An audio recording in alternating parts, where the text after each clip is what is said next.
Assalamualaikum warahmatullahi wabarakatuh. Nama saya Sultanul Arif Asyauki dari jurusan Perpustakaan dan Ilmu Informasi. NIM saya 1968051 dari kelas B. Di sini saya mau menjelaskan tentang hadis mutawatir dan hadis ahad. Hadis mutawatir pengertiannya adalah menurut bahasa adalah isim fa'il dari kata al-tawatur yang berarti at-tatabu, yaitu berturut-turut. Sedangkan secara istilah, hadis yang memiliki sanad yang pada setiap tingkatannya terdiri atas perawi yang banyak dengan jumlah yang menurut hukum adat atau akal tidak bersepakat untuk berbohong terhadap hadis yang diriwayatkan tersebut.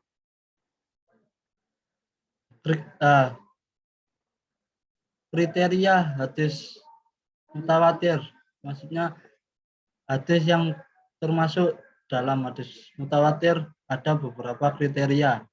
Yang pertama, jumlah perawinya harus banyak. Para ulama berbeda pendapat dalam menentukan jumlah minimalnya, dan menurut pendapat yang terpilih minimalnya 10 perawi. Nah, dalam perawi ini ada yang menyebutkan 4, 5, 7, 10, 12, 40, bahkan sampai 70. Dan yang kedua, perawi yang banyak ini harus terpaut dalam sebuah tobaqot atau generasi sanad. Yang ketiga, secara nasional dan menurut kebiasaan atau adat, para perawi tersebut mustahil sepakat untuk berdusta. Berarti perawi tersebut itu orangnya jujur. Nah, kemudian yang keempat, sandaran beritanya adalah panca indera, dan itu ditandai dengan kata-kata yang digunakan dalam meriwayatkan sebuah hadis, seperti kata sami adun, sami ada, kami telah mendengar. Royana, kami telah melihat. Lam sana, kami telah menyentuh, dan lain sebagainya. Adapun jika sandaran beritanya adalah akal semata, seperti pendapat tentang alam semesta yang bersifat kudus atau baru, maka hadis tersebut tidak dinamakan mutawatir. Pendapat lain adalah isi hadis itu harus hal-hal yang dapat dicapai dengan panca indera. Orang yang menceritakannya harus sejumlah orang yang menurut adat kebiasaan tidak mungkin untuk berdusta. Sifatnya qat'i, jadi diwajibkan. Ketiga, pemberita itu terdapat pada semua generasi yang sama. Macam-macam hadis mutawatir. Yang pertama, mutawatir lafzi adalah hadis mutawatir yang berkaitan dengan lafal perkataan Nabi. Artinya, perkataan Nabi diriwayatkan oleh orang banyak kepada orang banyak.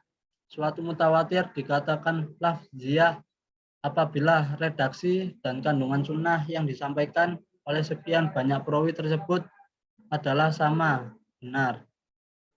Nah, yang kedua, mutawatir maknawi. Mutawatir maknawi ini adalah hadis tentang perbuatan Nabi Shallallahu Alaihi Wasallam yang mengangkat tangan pada waktu berdoa. Hadis tersebut diriwayatkan sebanyak lebih kurang 100 macam hadis dengan redaksi yang berbeda. Kendati pun hadis-hadis itu berbeda redaksinya. Namun karena semua pesan yang terkandung masih mempunyai kadar mustarak atau titik persamaan, yakni keadaan Nabi mengangkat tangan pada waktu berdoa, maka hadis-hadis itu disebut hadis mutawatir maknawi. Untuk yang ketiga, mutawatir amali adalah sesuatu yang diketahui dengan mudah bahwa ia dari agama dan telah mutawatir di kalangan umat Islam bahwa Nabi Shallallahu Alaihi Wasallam mengajarkan atau menyuruhnya, atau selain itu. Dari hal itu dapat dikatakan soal yang disepakati. Contoh hadis mutawatir amali adalah berita-berita yang menerangkan waktu dan rakaat sholat, sholat jenazah, sholat id, hijab perempuan yang bukan mahram, qadar zakat, dan segala rupa amal yang menjadi kesepakatan dan ijma. Hukum dan kedudukan hadis mutawatir. Status dan hukum hadis mutawatir adalah qat'i al-wurud, yaitu pasti kebenarannya dan menghasilkan ilmu yang durudi atau pasti. Oleh karenanya adalah wajib bagi umat Islam untuk menerima dan mengamalkannya. Nah, untuk yang kedua, yakni hadis ahad. Pengertian hadis ahad, kata ahad berarti satu. Khobar al-wahid adalah khobar yang diriwayatkan oleh satu orang. Menurut istilah hadis yang tidak memenuhi syarat mutawatir. Kata ahad bentuk plural atau jamak dari ahada, jamak ahadun dengan makna wahid atau satu, tunggal atau esa. Hadis atau khobar wahid berarti hadis yang diriwayatkan oleh seorang perawi dengan dipanjangkan bacaan ahad mempunyai makna satuan.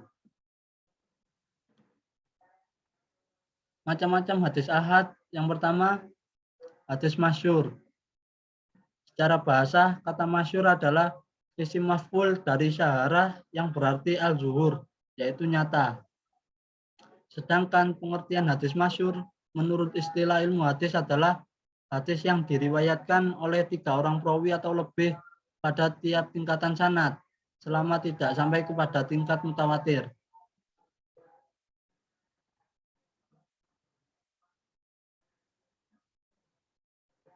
Yang kedua, hadis aziz. Menurut bahasa adalah sama dengan asyarif atau al-qawiyyu, yaitu yang mulia atau yang kuat. Sedangkan menurut pengertiannya dalam ilmu hadis adalah bahwa tidak kurang perawinya dari 2 orang pada seluruh tingkat sanad. Hadis gharib menurut bahasa adalah ta'idun anil watoni, yang jauh dari tanah, dan kalimat yang sukar dipahami. Adapun menurut istilah hadis gharib adalah hadis yang diriwayatkan oleh seorang perawi.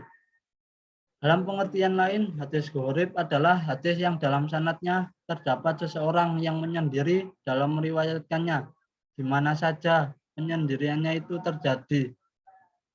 Penyendirian rawi dalam meriwayatkan hadis itu dapat mengenai orangnya, yakni tidak ada orang lain yang meriwayatkan selain rawi itu sendiri.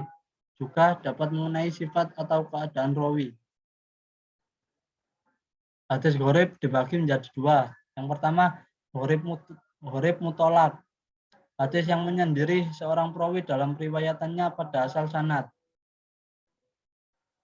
Yang kedua, gharib nisbi. Hadis yang terjadi gharib di pertengahan sanadnya. Hadis gharib nisbi ini adalah hadis yang diriwayatkan oleh lebih dari seorang perawi pada asal sanad atau perawi pada tingkat sahabat. Namun di pertengahan sanadnya terdapat tingkatan yang perawinya hanya sendiri atau satu orang. Nah, contoh hadis gharib nisbi adalah yang mana artinya hadis yang diriwayatkan oleh Malik al-Zuhri dari Anas radhiyallahu an bahwasanya Nabi Shallallahu alaihi wasallam memasuki kota Mekah dan di atas kepalanya terdapat al-mihfar atau alat penutup atau penutup kepala. Hadis riwayat Bukhari dan Muslim. Pendapat ulama tentang hadis ahad dan macamnya. Para ahli hadis berbeda pendapat tentang hadis ahad. Pendapat tersebut adalah yang pertama, segolongan ulama seperti Al-Qasayani sebagai ulama Dhahiriyah dan Ibnu Daud mengatakan bahwa kita tidak wajib beramal dengan hadis ahad. Jumhur ulama usul menetapkan bahwa hadis ahad memberikan faedah don. Oleh karena itu, hadis ahad wajib diamalkan sesudah diakui kesohihannya. Sebagian ulama menetapkan bahwa hadis ahad diamalkan dalam segala bidang. Kemudian sebagian muhaqqiqih menetapkan bahwa hadis ahad hanya wajib diamalkan dalam urusan amaliyah atau furu ibadah, kafarot dan hudud, namun tidak digunakan dalam urusan akidah.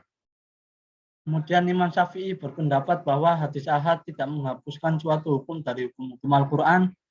Kemudian Ahlu Zohir, pengikut Daud Ibnu Ali Al-Zohiri, tidak membolehkan mentasihkan umum ayat-ayat Al-Quran dengan hadis ahad. Sekian dari saya. Wassalamualaikum warahmatullahi wabarakatuh.